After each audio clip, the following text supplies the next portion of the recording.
ደመና የለም አይታየኝም ባይኔ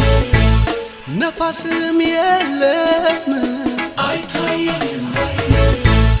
ሳላይ አምናለው እንዲህ ይሆናል ባዶ ሸለቆ ውሃ ይሞላል ይሄ ነው የገባኝ ዝም ብሎ መዘመር ሁኔታው ያለ